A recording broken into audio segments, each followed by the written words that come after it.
Olá, boa tarde, amigos telespectadores da TV Cultura Litoral. Começa agora uma nova edição do Opinião Litoral, que recebe hoje, nesta sexta-feira, dia 20 de setembro, o prefeito Rogério Santos, prefeito de Santos, que é candidato à reeleição pelo Republicanos. Também participa do programa o nosso comentarista, o advogado Roberto Mohamed Amin Júnior.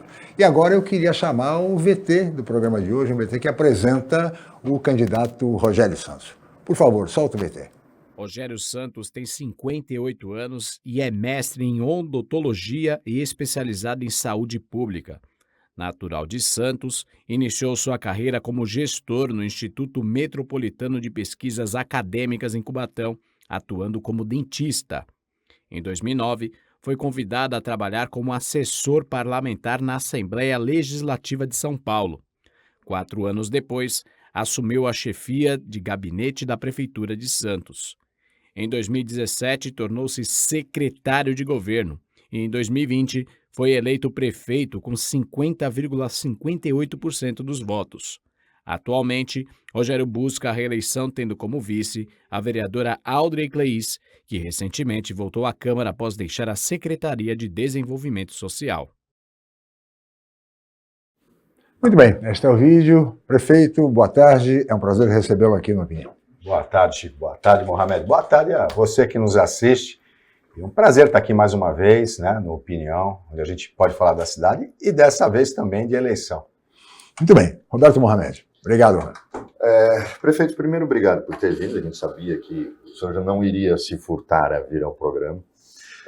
E eu vou começar com um tema que, obviamente, é o que mais tem preocupado as pessoas e a gente aqui na TV paga o preço dele todo dia quando vem trabalhar, que são as obras no centro da cidade. Durante vários programas eu lhe cobrei, e cobrei na campanha antes do seu primeiro mandato, a questão do centro da cidade. E o senhor tinha se comprometido no início do seu mandato a rever os tombamentos que fazem com que o comércio não consiga se instalar no centro por serem imóveis. E o tombamento em Santos é curioso, que é tudo em grau máximo, não existe tombamento só de fachada. O senhor não cumpriu esta promessa de rever os tombamentos. O que no segundo mandato o senhor vai fazer que não foi feito nesse em relação ao centro histórico? Olha, Mohamed, eu consegui, junto com o Ministério Público, a gente conseguiu dar uma flexibilizada nas classificações. Criamos mais uma classificação e isso ajudou. A gente conseguiu mexer um pouco mais em telhado, conseguiu mexer um pouquinho mais com fachadas, com janelas, mas eu também entendo, é um processo que não depende só do município, né? Depende de entendimentos com o Ministério Público, com órgãos federais, órgãos estaduais. Trava muito, né? Na minha opinião, nós tínhamos que ter um tombamento restrito aqui na região central a umas 7, 8 ruas, e o restante, o tombamento individual, de um imóvel que realmente tenha valor histórico, não o envoltório todo, né? As 6, 7 ruas do centro seriam ruas de interesse turístico, histórico, arquitetônico, né? Locais para locação de filmes, preservação, sim, da memória, mas a gente precisa destravar isso, né? A gente vê imóveis tombados pelo patrimônio histórico, seja municipal, estadual, federal, e tombados por samambaias, plantas, e que vai cair. Caso bem emblemático foi ali na Dr. Cochrane, né? Onde as obras do VLT, as obras do VLT estão fazendo com que as fachadas caiam. Elas já estavam caindo, né? E o que a gente fez? A gente desapropriou alguns imóveis, inclusive alguns que eram cortiços. As pessoas que estavam, famílias que estavam lá cadastradas já há algum tempo, vão para um conjunto habitacional que a gente está fazendo com o Estado, que está pronto. São 50 unidades, ali algumas famílias vão ser deslocadas para lá. E esses imóveis na Dr. Cochrane, naquele trecho, serão utilizados para equipamentos públicos, para justamente reativar a questão urbanística, oferecer lazer e equipamentos públicos para as pessoas que moram lá. Então, realmente, eu concordo com você, a gente conseguiu flexibilizar um pouco, não tanto quanto eu queria, mas é a questão de a gente conversar, convencer, aos poucos a gente vai indo e vendo esse entendimento.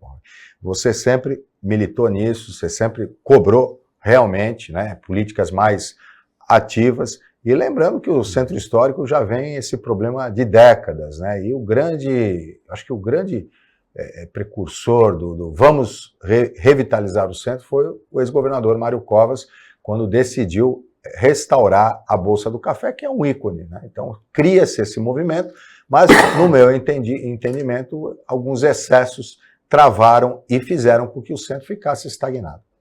Prefeito, mobilidade urbana, você começou a abordar essa questão, também é fundamental. E uma das obras que realmente a região, principalmente o centro, que ajudaria muito a cidade toda, é aquela ligação entre Zona Noroeste e Zona Leste por meio de uma solução túnel no maciço central. Há algum tempo falava-se muito nisso. De uns tempos a esta parte, essa questão foi absolutamente esquecida, tanto em Santos quanto em São Vicente. Qual é a possibilidade, a perspectiva desse tema da ligação por meio do maciço central ser retomada?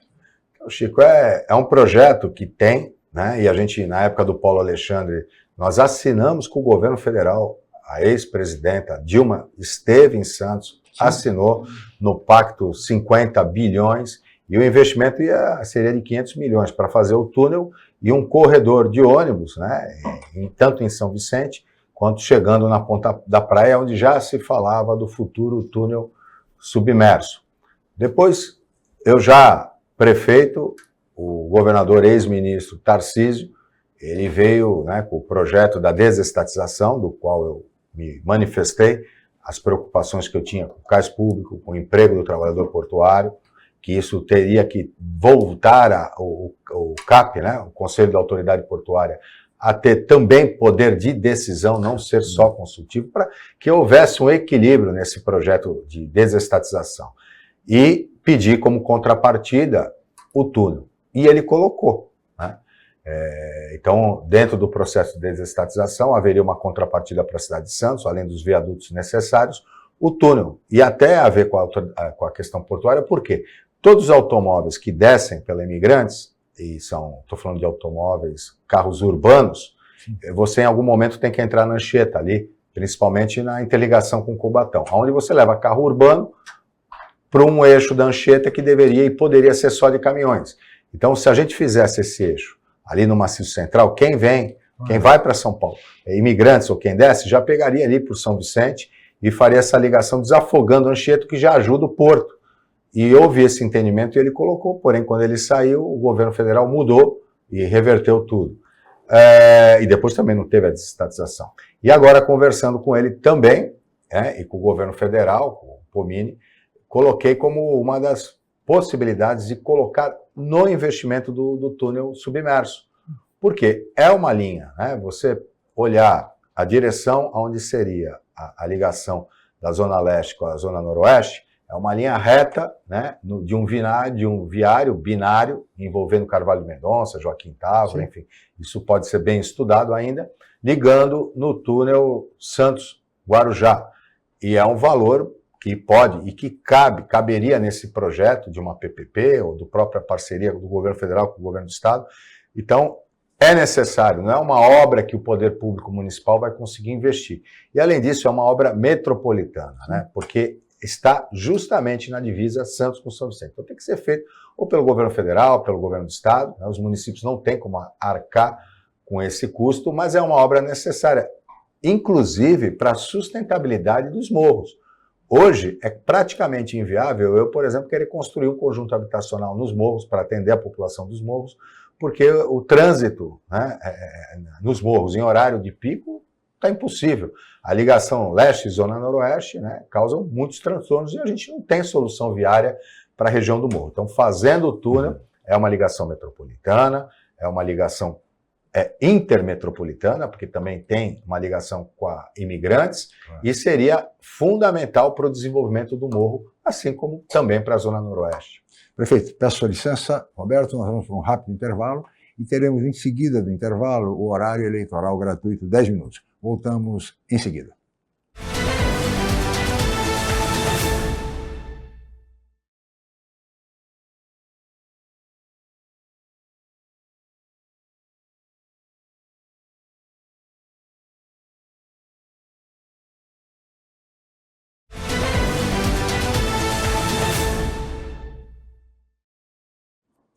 Muito bem, estamos de volta com Opinião Litoral pela TV Cultura Litoral e hoje entrevistando o prefeito de Santos e candidato à reeleição, Rogério Santos, pelo Republicanos. Roberto Mohamed. Rogério, eu fiz um programa recente com o Lars Grael, cara que é reconhecidamente um orgulho para o país, e ele tem uma visão muito parecida com a minha, de que o Brasil investe muito hoje em esporte de ponta, de alto rendimento, e esqueceu da formação do esporte. Coincidentemente, o Lars disse uma coisa que eu tenho que concordar com ele, que isso coincide no momento em que você separou esporte, educação e cultura, e você parou de fazer o exemplo, seguir o exemplo americano, de que o esporte de base não é em clube, o esporte de base é na escola. Existem hoje até municípios e algumas escolas públicas que tiraram a educação física do currículo. E você trabalha hoje ampliando o número de escolas em período integral. Você tem algum plano para tentar, e Santos já foi um berço de atletas, tal, e você tem que formar na base. E os clubes hoje estão praticamente acabando.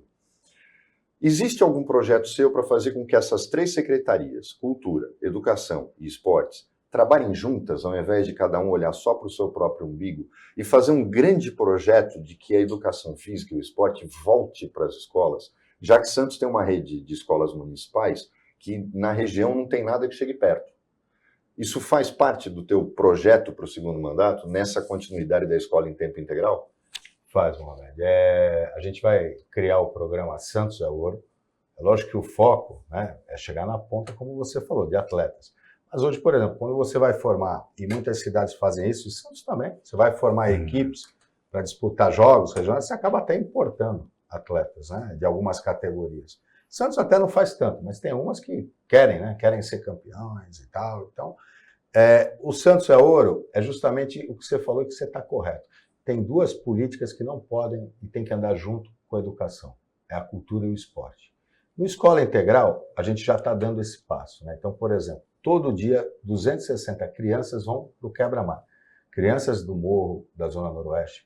Lá eles têm aula de surf, e não é qualquer cidade que consegue, até porque nem toda é litorânea, mas as litorâneas não têm isso, com um campeão mundial, o Picuruta. Eles têm aula de skate numa quadra, né, numa pista, num parque de skate olímpico, né, onde a equipe olímpica inaugurou no quebra-mar. Aula de frescobol, vôlei de praia, patinação. O quebra-mar é um complexo de esportes radicais, né? E a gente tem que fazer isso mais ainda, aproveitar a Praça do Rebouças e mais, né? Ontem eu tive com a Beth Gomes e a gente fala de inclusão, né? E a gente tem que ter um programa exclusivo para inclusão. É uma busca ativa, né? Porque normalmente, hoje, Santos, na rede pública, são mais de 1.800 crianças com alguma deficiência. Criar o departamento de esporte paralímpico dentro do esporte e um trabalho de busca ativa, de palestras dentro da escola, mas também busca ativa daquelas crianças com deficiência. E aí você fazer a intermediação do esporte, da escola, com o pai. Olha, eu forneço a condução, como é que é a tua situação social, levar, né, essas crianças para o esporte, principalmente as crianças com deficiência. E não tem jeito. É como a cultura e o turismo. Também a cultura tem que estar andando junto com o turismo.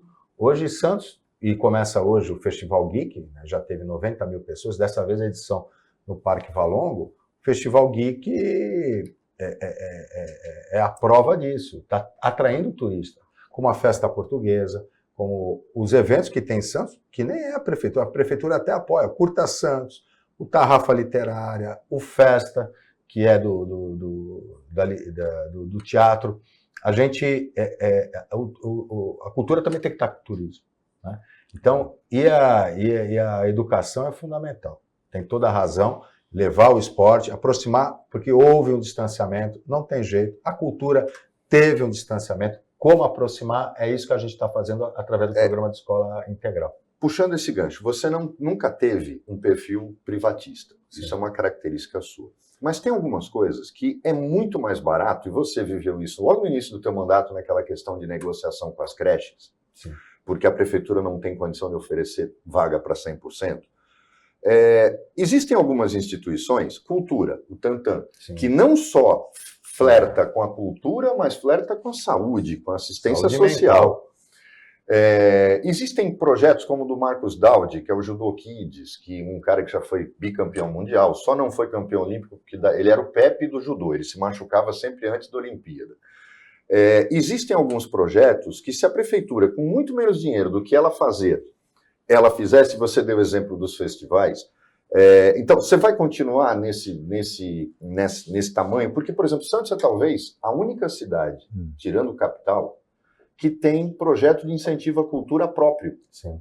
O Marcos Santana acabou de lançar um livro por esse projeto. Sim. E veio lançar aqui. Promicult. É justamente isso que você vai continuar, porque ficar esperando a prefeitura o tempo todo, Rogério, não tem dinheiro para isso, que é fácil chegar na propaganda de televisão e dizer eu vou dobrar o contingente da Guarda Municipal, eu vou dobrar o número de vagas. Tá, mas o dinheiro vai sair da onde?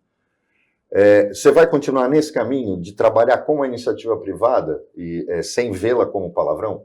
Sim, e cada vez mais, né? As obras que a gente tem feito através de parceria dos trinques, né? Na verdade, por lei, mas a gente sempre busca os recursos atendendo também as questões ligadas aos compliances das empresas, né? O incentivo ao esporte, os incentivos de renúncia fiscal, vamos, com certeza, né? E você citou grandes exemplos. O Tantan, ele surge da saúde mental, né? E hoje a gente vive um drama nas grandes cidades, que é a questão da população em situação de rua. E eu vou sair dessa caixinha comum, né? Porque a gente oferece tudo, a gente oferece abrigo, oferece alimentação, tratamento médico, oferece emprego e muito sucesso, muita gente a gente conseguiu resgatar, e oferece cadeia para quem é criminoso e que está no meio das pessoas em situação de rua. Mas o mundo todo está patinando e não está resolvendo. Quem sabe o Tantan voltar à sua origem, né? Mantendo o que já tem, que é maravilhoso, mas de repente a gente olhar para um programa voltado para a saúde mental, justamente nessa parceria, sair um pouquinho da caixinha da saúde comum e pensar numa saúde social, numa saúde cultural, na ocupação, né? Uma terapia de ocupação, a oportunidade, né? A gente sabe que essas pessoas elas não querem ir para o abrigo, por quê? No abrigo não pode usar álcool, droga, a lei não permite. E é outro problema, porque assim, a gente precisa mudar as leis, porque você oferece abrigo, aí o cara, não vou porque não quero, arruma uma desculpa, mas a desculpa não vou usar álcool e droga lá dentro. E quem tem o vício é difícil de passar às vezes uma noite, um dia, sem o consumo. Então fica uma coisa patinando também na questão legal. E é isso que a gente tem que sair da caixinha. Eu acho que o resgate da saúde mental, novamente com esse olhar na cultura, para as pessoas em situação de rua, como uma terapia ocupacional, possa ser mais uma portinha de entrada para o resgate. Prefeito, na área da educação, apesar dos avanços, apesar dos investimentos, há problemas. Nem tudo são flores. A falta de professores, não há professores substitutos. Há um grande número, excessivo até, eu diria, de licenças de professores. Tivemos um mês que nós tínhamos 30% da rede municipal de licença. Ou seja, é algo que não se pode imaginar, porque o professor pode estar com problema, mas o aluno fica sem aula. Então pergunto ao senhor, como reduzir esse grande número de licenças e de afastamento de professores e como qualificá-los? Sobretudo aqueles que auxiliam as crianças que precisam da educação inclusiva. Olha, Chico, eu conversei muito com os professores, né? E é lógico, existem as reivindicações salariais, isso é justo, toda a categoria sempre reivindica. E o que eu propus para eles, na verdade, é um pacto, né? Ouvir, eles falaram das questões de diabetes, questões de doença de saúde mental, né? E não adianta aumentar salário. O salário, lógico, vai resolver e nós vamos fazer isso, mas tem que ser uma pactuação por resultados. A gente precisa entender melhor essa questão do absenteísmo, e é elevado, chega até 40. A gente tem 3 mil e poucos professores, nós chegamos a ter, no mesmo mês, 1.300. Como você administra algo com quase 50% do seu efetivo? Quem é o grande prejudicado? É o aluno, porque eu quero que o professor permaneça em período integral na escola e durante muitos anos na mesma escola, mas a gente precisa entender também todo esse processo. A pandemia afetou muito as pessoas. O modelo hoje social afeta. A gente sabe que a família hoje é a sociedade do trabalho. É o contrário. Eu, por exemplo, meus avós estavam em casa, meu avô, minha avó, minha mãe não trabalhava. Hoje a realidade de grande parte da população não é essa. As pessoas estão trabalhando. E aí, aquele conceito de educar, não no sentido pedagógico, mas no sentido social, de valores, aquela educação de respeitar os mais velhos, né, que eu acho que está faltando muito na sociedade de hoje, ela acabou ficando como também para a sala de aula resolver. E não é isso. E o que a gente vê hoje, muita violência dentro das escolas, muita falta de respeito, né? O respeito é a base da sociedade. E isso não está acontecendo, né? Não acontece no mundo real e no mundo virtual. E hoje não é fácil. Eu já trabalhei dentro de escola, na área da saúde, e presenciei muita agressividade em cima dos professores, e isso não é fácil. E a gente tem que resolver. Não adianta a gente só dar diagnóstico. Nós vamos fazer esse trabalho. Vamos trabalhar para melhorar as condições de trabalho, valorizar o professor. Aliás, a gente tem que fazer essa reflexão. As escolas onde tem o melhor IDEB, e esse ano o IDEB no Brasil todo foi ruim, raras exceções, a pandemia afetou, e não tinha como não afetar, são escolas da região Norte e Nordeste. A região Sudeste, principalmente o estado de São Paulo, a sociedade valoriza muito pouco o professor. Você pode ver que é difícil você encontrar alguém que queira ingressar para fazer um curso superior na área da pedagogia, da educação. Por quê? Não há uma valorização. A gente não está falando só de dinheiro. A gente está falando de respeito à profissão do professor. E quando a gente vem para um debate, em momento de debate político, e a gente vê as pessoas falando tão mal da educação, que não é verdade. Santos é cidade educadora, reconhecida internacionalmente. Ganhamos prêmios internacionais, o Ministério agora de Educação de Portugal. Temos uma educação inclusiva que é referência. Pessoas estão vindo morar em Santos, e eu tenho testemunho, e eu fui, dizendo, olha, só Santos tinha, meu filho não tinha educação inclusiva, eu vim porque Santos vai a professora em casa, o aluno veste o uniforme e tem aula. Qual cidade faz isso? Crianças que estão passando por problemas quimioterápicos e tudo mais. Mas então, eu vou valorizar o professor no sentido amplo, numa pactuação. Inclusive, vou passar, através de divulgação institucional, aquilo que a educação faz em Santos. Pelo menos uma vez a cada 2 meses, mostrar o trabalho dos educadores. E a educação inclusiva é isso. A clínica escola Santos é a única, Balneário Camboriú veio e imitou, São Paulo, agora o governo do estado quer fazer uma em São Paulo. Vamos expandir para a Zona Noroeste, vou fazer um centro de treinamento, inclusive de capacitação profissional. Eu era dentista e eu me propus a atender crianças no atendimento público, como funcionário público, e era meu dever, autistas. E eu tive dificuldade, porque eu não fui capacitado para isso. Então é incluir o profissional dentro da questão da deficiência. Isso é fundamental. Prefeito, peço licença, vamos para mais um rápido intervalo, voltaremos em seguida com a opinião.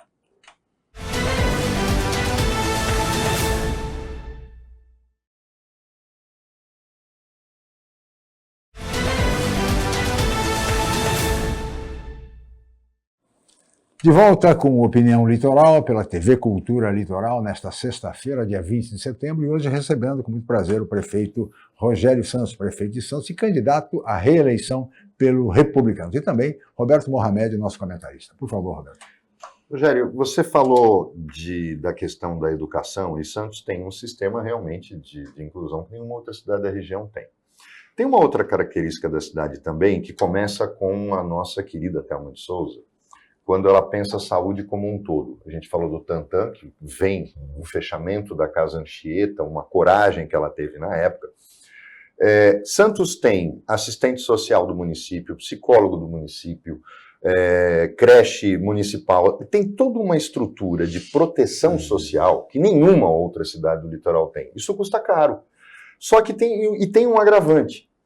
Aumenta a clientela. Aumenta a demanda, porque as pessoas dos outros municípios que não têm, vêm para cá para ocupar. Aconteceu durante a pandemia. Sim. São Vicente era lógico, fazendo o prefeito posando de bonito liberando a praia, porque não era ele que atendia os doentes, eles vinham para a Santa Casa.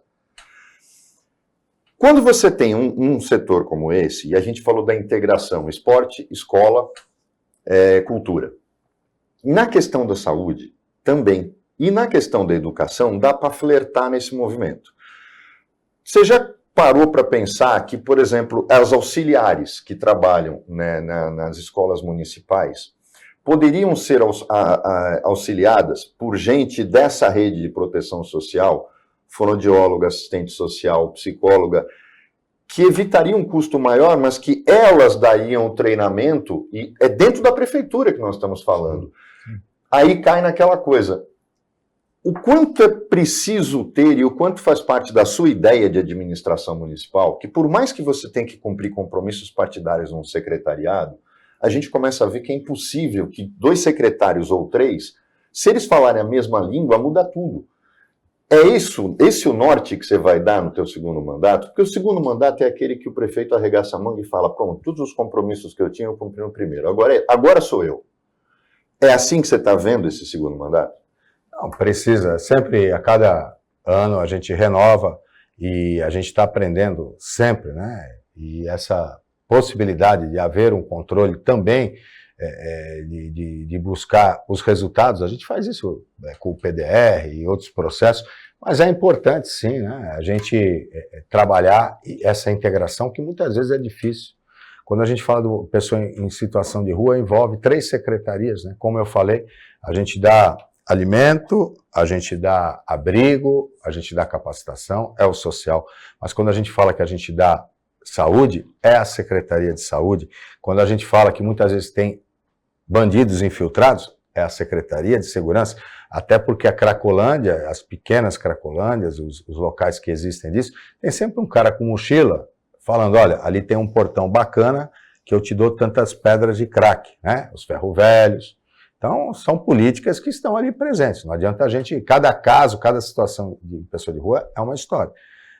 E é difícil, às vezes, a integração. Olha, isso aqui é o social, isso aqui é a saúde, isso aqui é a segurança. Há uma dificuldade, até porque são políticas muito, muito diferentes, né?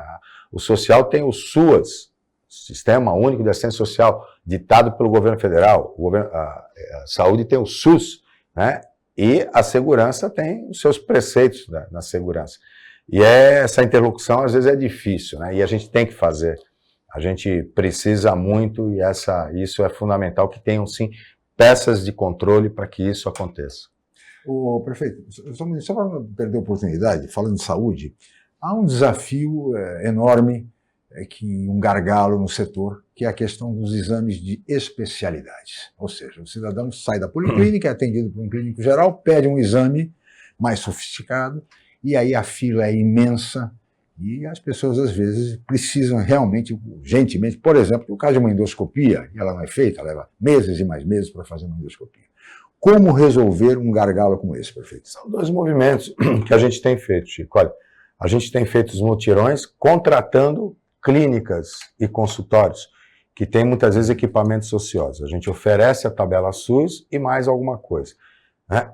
E tem o represamento todo que houve da pandemia, onde não se fazia exames nem cirurgias eletivas, porque a prioridade era não levar ninguém para nenhum lugar.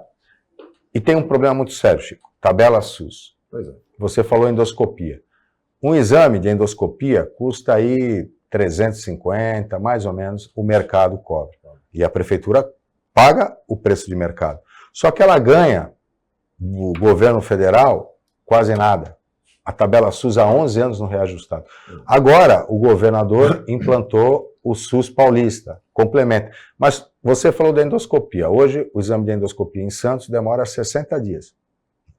Mais rápido do que muito plano de saúde. E as pessoas estão vendo isso, e aí estão largando o plano de saúde, porque quanto mais eficiente, aquilo que você falou, quanto mais eficiente, mais as pessoas, eu não quero que a prefeitura me atende.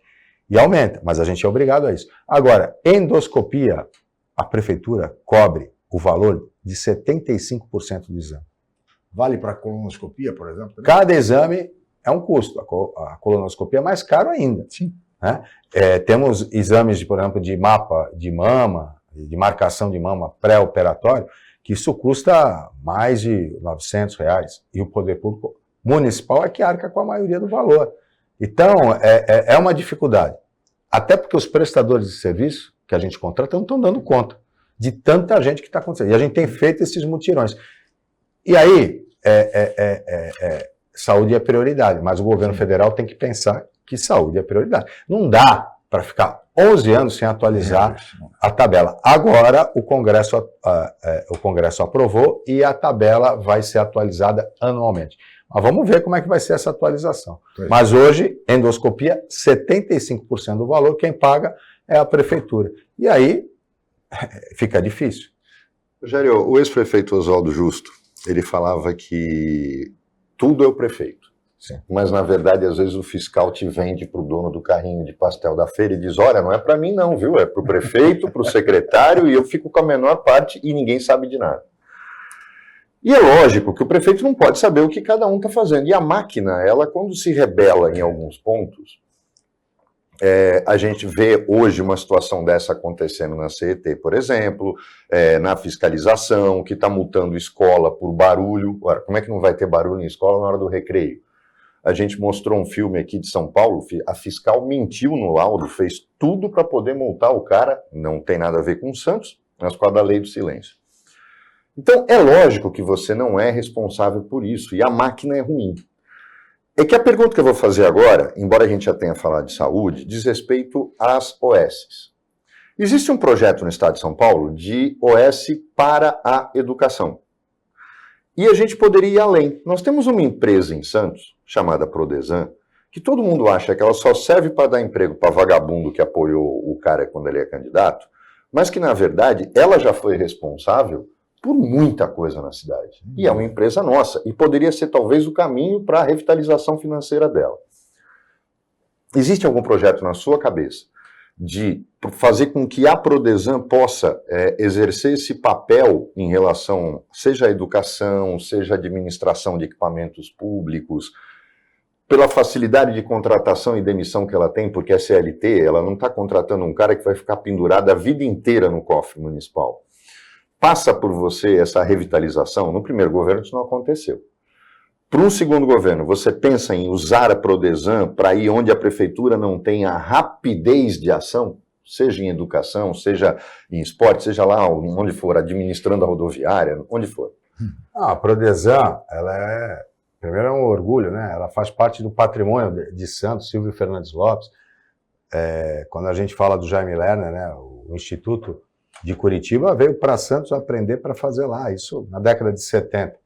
E a Prodesan hoje ela tem um papel importante, ela é prestadora de serviço, por exemplo, na recomposição do asfalto, o tapa-buraco, os projetos que a prefeitura faz para as obras, para novas escolas, novas unidades básicas de saúde, é a Prodesan que faz, o setor de engenharia. A parte da tecnologia ela é muito boa, ela presta serviços nas nossas câmeras, no nosso sistema de informação, de inteligência. E nós estamos montando as estações elevatórias, já temos uma. E tudo isso automatizado, com a distância, futuramente, não já, mas já tem essa capacidade, para o Centro de Controle Operacional. O que a gente quer fazer é que a Prodesan tome conta dessas estações elevatórias, por exemplo, ela já é responsável pela manutenção e limpeza dos canais, né, que também é algo... e a gente acaba usando. O que acontece é que, mesmo a Prodesan sendo uma empresa, ela segue regras, né, do poder público. E ela também é travada. E, às vezes, ela não consegue ser competitiva. E, às vezes, eu não consigo contratar a Prodesan em alguns aspectos. Então, tudo é feito de uma maneira rigorosa, e a gente sabe que algumas empresas não. Né? Algumas empresas, elas conseguem aí, de alguma forma ou de outra, ir por outros caminhos, vamos falar desse jeito. E aí, conseguem entregar um preço mais barato. A lei de licitação é muito burra. Ela é o menor preço, mas ela não garante qualidade. Então, o menor preço, no fim, é mais caro, porque aquilo que é feito dura menos, dura pouco. Por mais que haja fiscalização, você não consegue. As pessoas derrubam o preço para ganhar uma licitação sem a menor consciência de que está prejudicando a população. Tem uma empresa que ganhou 6 licitações em Santos. Ela abandonou 5 obras, só está com uma, a gente multou, a multa ela vai acabar com a empresa, mas pouco importa, porque ela fecha, entra ali, vai judicializar e ela abre uma outra com outro nome. Ou a gente muda as leis no Brasil ou não dá certo. A licitação não pode ser só critério de menor preço. E aí é visto isso, por exemplo, a material comum. O detergente, o parafuso, uma peça, né? Você pode exigir qualidade numa obra, com certificações. Mas também na saúde, prefeito. Fiscalização das OS da saúde, que foi o objeto, inclusive, da pergunta do Roberto, quer dizer, aí não dá para brincar. Não, assim, mas olha, a OS não é tão boa assim. Olha assim, ó, a OS, tem que prestar um grande serviço. Hoje a gente tem a OS do hospital alemão, né, que é um dos maiores, o maior hospital aí, um dos maiores da América Latina, fazendo o Centro de Dispensabilidades e o Hospital do Estivador. Qualidade, lisura, sempre. Então a gente tem essa comissão cobrando o resultado das OS. Hoje o maior problema é a compra, porque outro exemplo, medicamento, é por ata de registro de preço. Pregão eletrônico. O Brasil inteiro participa. Muito bem. Aí o cara ganha. Bom, o cara põe o preço lá embaixo. Olha, eu estou precisando de dipirona. O preço da dipirona subiu um pouco, o cara não entrega e rasga contrato. E aí, como é que fica? Qual é a queixa que a gente tem nas policlínicas? Falta medicamento. É o prefeito que é o culpado. O Justo falava disso. Mas foi feita uma licitação, pregão eletrônico, para o Brasil, transparência, para o Brasil todo mundo pode concorrer. Só que na hora de entregar, o cara mergulha o preço lá embaixo e não cumpre. E aí? Mas aí você multa. Aí você primeiro adverte, depois de tantos dias você multa, depois de tantos dias você pode rescindir o contrato. Legal. Isso dá 3 meses. Aí você faz mais uma licitação nova, que demora mais 3 meses. E aí, como é que fica? Isso é matéria para os nossos deputados federais cuidarem disso no Congresso Nacional e modificarem essa legislação. Prefeito Roberto, pedir licença, vamos para mais um rápido intervalo, voltaremos em seguida com a opinião.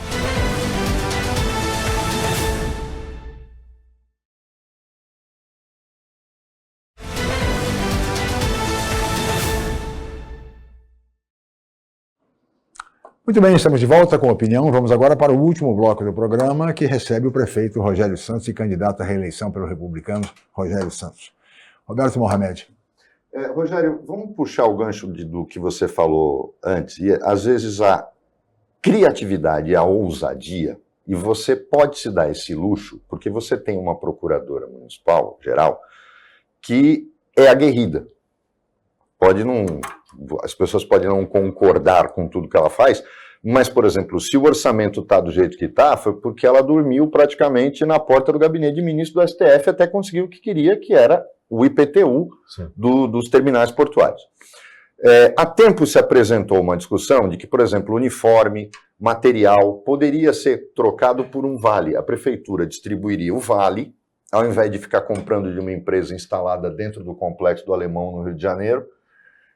Esse vale seria trocado em lojas locais, empresas locais que dariam uniforme, os livros, e a prefeitura ia lá e pagaria os caras num valor até abaixo, talvez, do que fosse um pregão desse.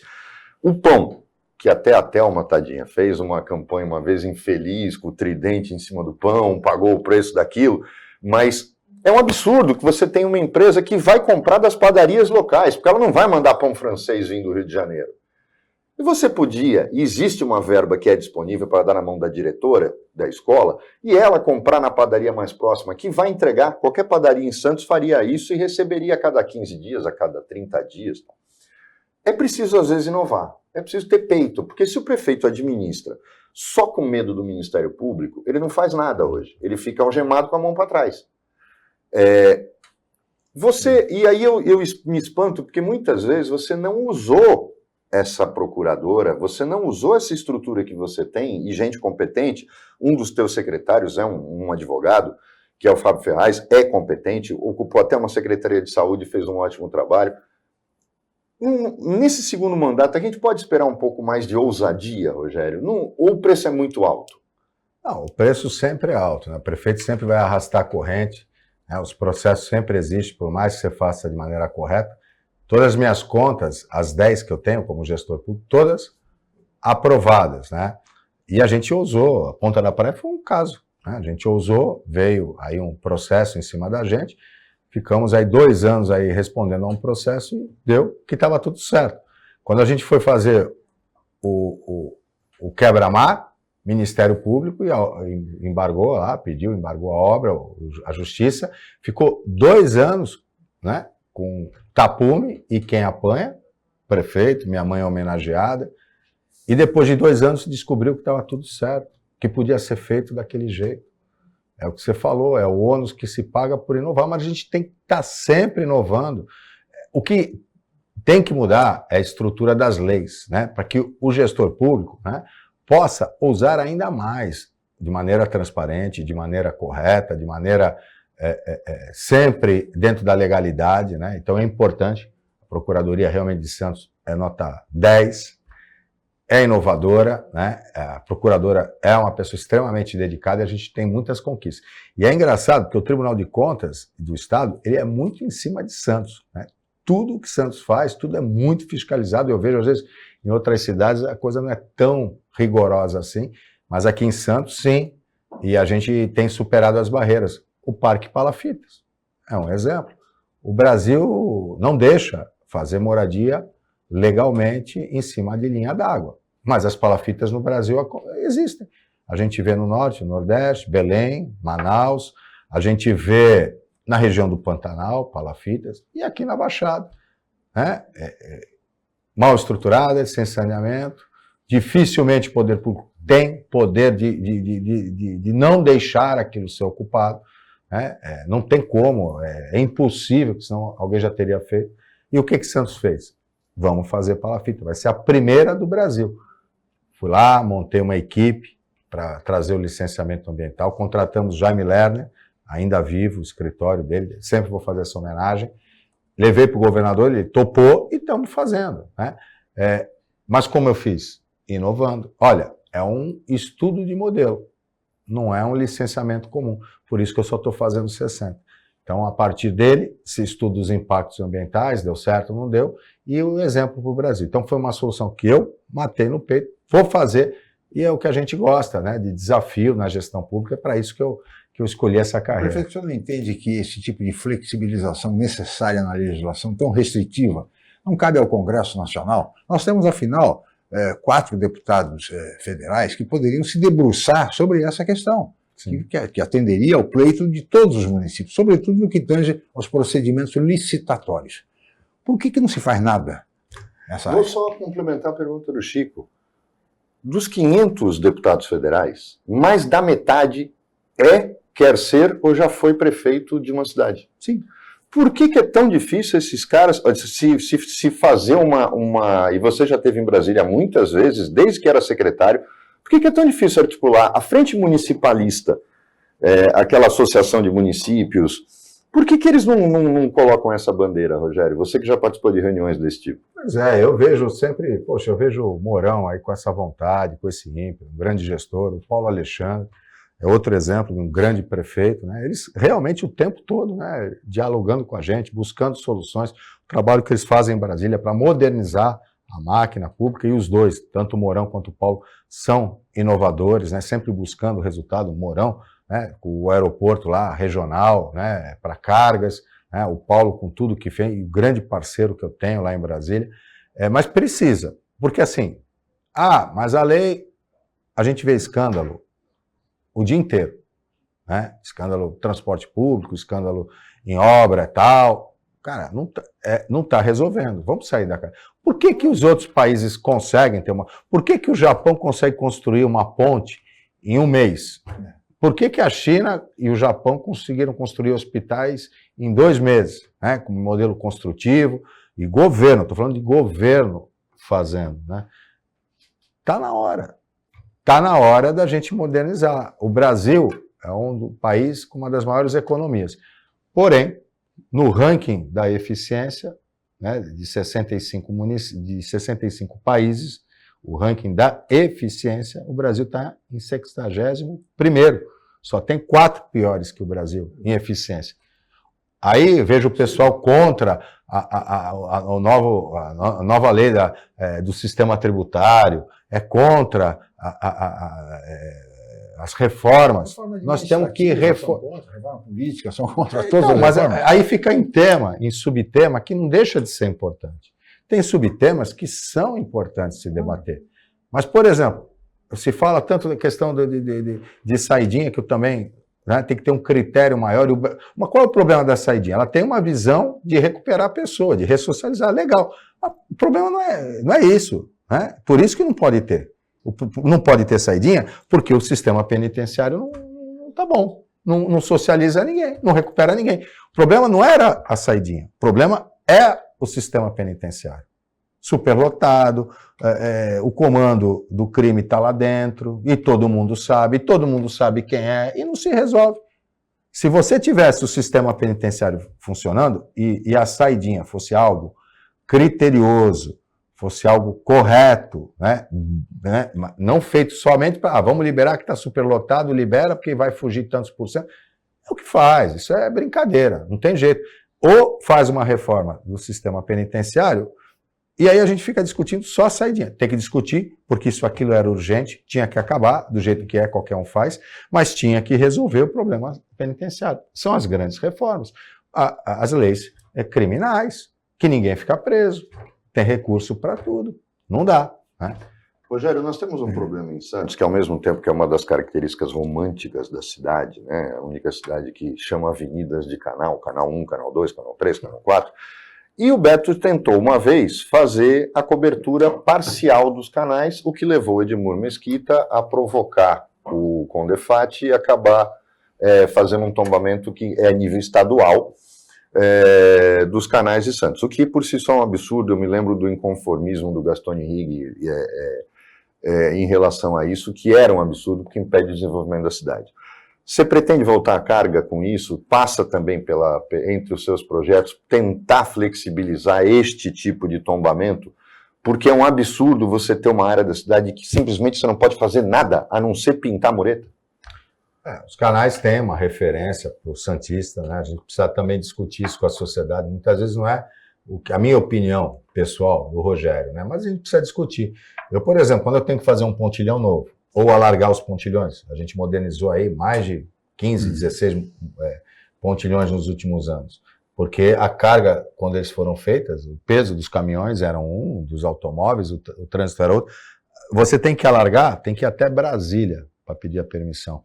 Você tem que fazer uma nova passarela para pedestres, aquelas passarelas menores, a mesma coisa, né? E Santos tem que trabalhar a fluidez do trânsito.